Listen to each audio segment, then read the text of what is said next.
Olá, muito boa noite para você. Está no ar o CNN AgroNews. Eu sou Leandro Stoliari e te conto tudo o que acontece no Brasil e no mundo sobre o agronegócio. Vamos juntos, seja bem-vindo.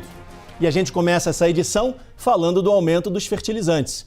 Com o conflito no Oriente Médio, a ureia, que é o principal fertilizante à base de nitrogênio, já subiu 35% em apenas 2 semanas. Isso porque o Irã e outros países do Oriente Médio são fornecedores estratégicos para o Brasil desse tipo de adubo.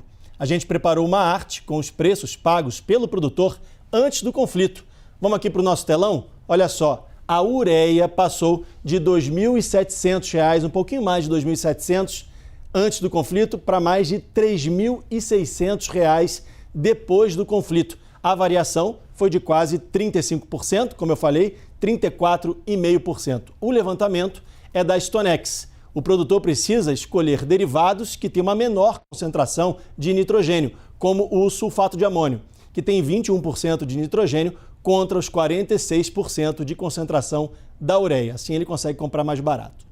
Os fertilizantes estão na pauta de discussões das empresas distribuidoras, porque o prolongamento da guerra no Oriente Médio eleva os preços e exige planejamento e cautela do produtor. Para entender melhor esse cenário, conversamos com o diretor comercial da Mosaic no Brasil, Eduardo Monteiro. Ele falou sobre como a geopolítica pode interferir no custo do produtor brasileiro, especialmente porque os estoques devem durar para os próximos 3 meses. Vamos ouvi-lo.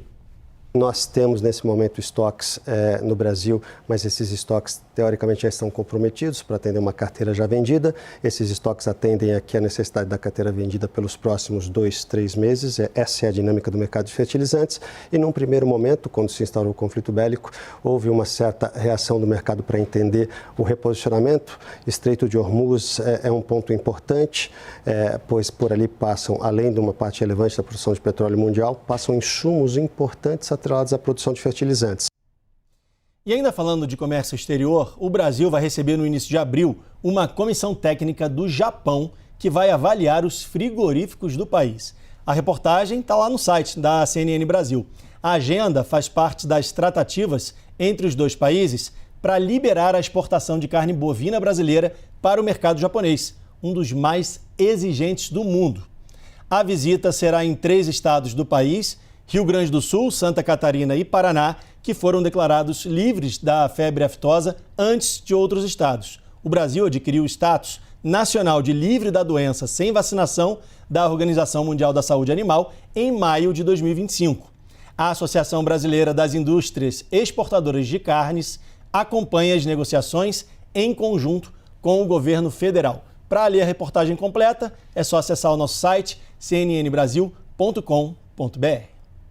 E a gente fala agora da discussão sobre a tabela do frete rodoviário aqui no Brasil, que afeta diretamente o agro.